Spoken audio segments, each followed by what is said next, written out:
Hello, BookTube, and welcome back to Poetry Tuesday. I've neglected Poetry Tuesday for quite a few weeks now.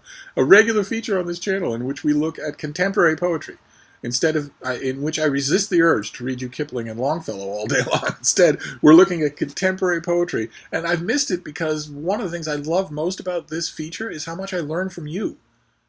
When I include the text of the poem down below, and you get to read it, and then we get to talk about it. Because this is not the same thing as the latest history of Heinrich Himmler or the latest biography of John Wayne, where I know the ground underneath my feet, where I don't need help. I'm interested in other opinions, but I don't need help with the latest history of the Merovingian Empire or whatever. But with contemporary poetry, I have only recently started considering it as a thing that I wanted to know, understand, and love. And that is baby steps. And in the beginning, you always need help. And a lot of you are much better at it than I am, so I've missed that. So I want to do it again. I want to get back in the saddle of reading you a poem every Tuesday and then discussing it. And the one that I want to do today is from a book that we just saw. I just got a finished copy of it the other day. And it's this. It's Before Our Eyes, New and Selected Poems by Eleanor Wilner. And this is the advanced copy. And this collects poetry for hers over the course of decades, from 1975 to 2017. She's published lots and lots of poetry volumes, and a lot of those of the highlights of those volumes are selected and included in this book. I don't know her at all. I don't think I have ever encountered a poem of hers before, but I have read this volume now once, and I'm going to read it again. I'm going to read the finished copy again. And there's been quite a few things in here. There are quite a few poems in here that have stuck with me for their imagery, for their voice. It seems like she doesn't go for short poems. She writes poems that cannot be reproduced on a single page. And I'm wondering if there's a strength in that. I want to read you one of her poems. This is from a 1993 collection called Otherwise.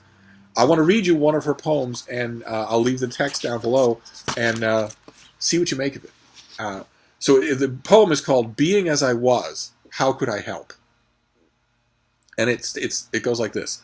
It was the noise that drew me first, even before the scent. The long water had brought something to my den, spilling its banks, leaving the hollow pod of reeds in the cool mud. Whatever it was, it cried inside, and an odor rose from it, man smell, but sweeter. Two small, hairless cubs were in it, pink as summer oleander, waving the little worm-like things they had instead of paws. Naked like that, they made my blood go slow, my dugs begin to drip. I tipped the pod. They slid into the ferns. I nuzzled the howling pair. They found my side. They suckled. And there they drank their fill. That night, the red star in the sky was bright, a vulture's eye that waits with a patience that I hardly understand. The twin cubs slept in their shining skin, warm at my side. I dreamed. And then we get the dream. The trees were falling one by one, the sound deafening, the dust that rose from one, a mist to hide the felling of the next. The mountains were cut in two. Great stones were rolled and piled like hills until the sky was shut. Where the trees had grown, pillars of stone rose high. The birds circled, but their skulls struck the sky. Teeth chewed the earth. Our den fell in like a rotted log when weight is added to decay. Nothing to eat. The cubs howled. The flesh fell from our bones. We ran under a strange sky whose light was wrong. It rose from city walls, bounced off the leaden heaven, flat as the sound of a stone striking mud. One of the brothers killed the other. Blood poured where the streams had run. Nowhere to drink, we slink from one rock to the next. Hunger drives us to the walls where, sharp as the eyes of men, death waits with its 1,000 iron thorns. And then the dream ends. But the warm sun woke me. I forgot. The twins were all I saw. For days we lay together by the den. The river ran beside us like a friend. They drank and laughed at the morning light that played in the shelter of the leaves. Forgive me, I was wolf. I could not help the love that flowed from me to them, the thin, sweet river of milk. Even now, though the world has come to match the dream, I think I would give it again. I think that's really good. I think that's a beautiful, beautiful poem. And I admit, I am on thin ice here. I don't know this genre as well as I know other genres. I think that this poem is about the horrors that humans have brought to the natural world, and I think that it's set in the context of Romulus and Remus, of a she-wolf who finds two naked babies and suckles them, raises them, even though the babies are human and they represent the birth of the Roman Empire, which will surround the natural world, devastate the natural world, and which is sort of the precursor, sort of the stand-in type for all human civilization that builds high walls and has iron thorns and kills animals and makes rivers run with blood as brother goes against brother. I think that's what this poem is about. That not only is the she-wolf who is pure compassion, who is pure understanding, who's pure empathy, not only is that she-wolf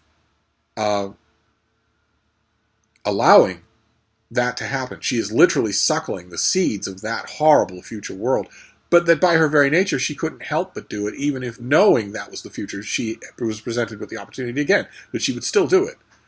And I think that is tangled and lovely.